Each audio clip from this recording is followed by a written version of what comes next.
മുംബൈയിൽ നിന്ന് ഏകദേശം 10 കിലോമീറ്റർ അകലെയുള്ള ബുദ്ധ ഹിന്ദു ഗുഹകളുടെ ഒരു കൂട്ടമാണ് എലിഫന്റ ഗുഹകൾ. ഖരപുരി ദ്വീപ് എന്നും അറിയപ്പെടുന്ന എലിഫന്റ ദ്വീപിലാണ് ഇത് സ്ഥിതി ചെയ്യുന്നത്. മുംബൈയിലെ എലിഫന്റ ഗുഹകൾ തിങ്കളാഴ്ച ഒഴികെ വർഷം മുഴുവനും തുറന്നിരിക്കും. മുംബൈയിൽ നിന്നുള്ള ഫെറിക്ക് എലിഫന്റ ദ്വീപിലെത്താൻ 1 മണിക്കൂർ എടുക്കും. ആദ്യ ഫെറി രാവിലെ 9 മണിക്ക് ഗേറ്റ്വേ ഓഫ് ഇന്ത്യ ജെട്ടിയിൽ നിന്ന് പുറപ്പെടും. അവസാനത്തേത് ഉച്ചയ്ക്ക് 2 മണിക്ക്. എലിഫന്റ ദ്വീപിൽ നിന്ന് മെയിൻ ലാൻഡിലേക്ക് മടങ്ങാനുള്ള അവസാന ഫെറി വൈകുന്നേരം 5 മണിക്ക് പുറപ്പെടും.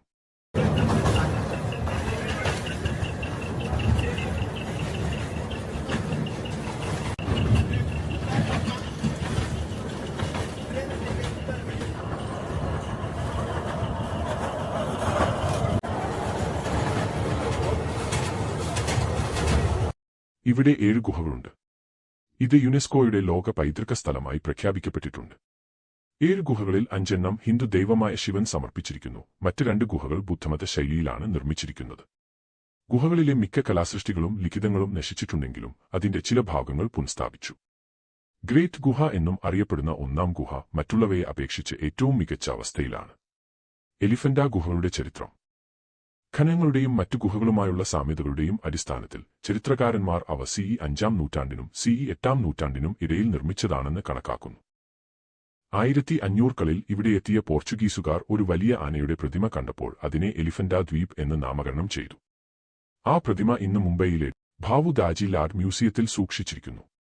പോർച്ചുഗീസ് ഭരണകാലത്ത് ഗുഹകൾക്ക് സാരമായ കേടുപാടുകൾ സംഭവിച്ചു. 17-ാം നൂറ്റാണ്ടിൽ ബ്രിട്ടീഷുകാർ എത്തിയപ്പോഴേക്കും ഗുഹകളുടെ അവസ്ഥ വളരെ മോശമായിരുന്നു. എലിഫന്റ ഗുഹകളുടെ സംരക്ഷണം 1900കളിൽ ആരംഭിച്ചു. 1970കളിൽ ഗ്രേറ്റ് ഗുഹ ഇന്നത്തെ രൂപത്തിലേക്ക് പുനഃസ്ഥാപിച്ചു. എലിഫന്റ ഗുഹകളുടെ വാസ്തുവിദ്യ. എലിഫന്റ ഗുഹ സമുച്ചയത്തിൽ 7 ഗുഹകളുണ്ട്. അവയെ 2 ഗ്രൂപ്പുകളായി തിരിച്ചിരിക്കുന്നു. കൂടാതെ ഗുഹകൾ ഉറച്ച ബസാൾട്ട് പാറയിൽ നിന്ന് വെട്ടിയെടുത്തതാണ്.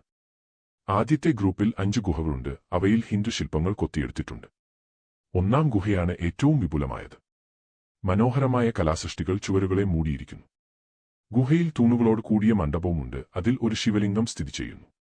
ഗുഹയുടെ ചുവരുകളിൽ ശിവന്റെ വ്യത്യസ്ത പ്രതിമകളുള്ള ഒരു വലിയ ഹാളും ഗുഹയുടെ ഭാഗമാണ്.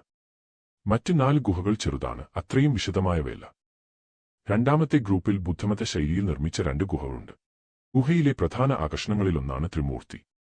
തെക്കേ ഭിത്തിയിലാണ് ഇത്. പ്രവേശന കവാടത്തിന് അഭിമുഖമായി സ്ഥിതി ചെയ്യുന്നത്. വലിയ മണ്ഡപ ഹാളിലെ ശിവലിംഗം പടിഞ്ഞാറോട്ടാണ്. ചുവരുകളിൽ അർദ്ധനാരീശ്വരൻ, ഗംഗാധരൻ, രാവണാനുഗ്രഹ എന്നിവരുടെ ശില്പങ്ങളും നിങ്ങൾക്ക് കാണാം. ബുദ്ധമത ശൈലിയുടെ ഒരു നേർക്കാഴ്ച നൽകുന്ന 6ാമത്തെ ഗുഹ സീതാഭായി ക്ഷേത്രം എന്നും അറിയപ്പെടുന്നു. 3 ഗുഹകൾക്ക് പുറമെ ചെറിയ പുരാവസ്തു മ്യൂസിയവും സന്ദർശിക്കാം. ടിക്കറ്റ് കൗണ്ടറിനടുത്താണിത്.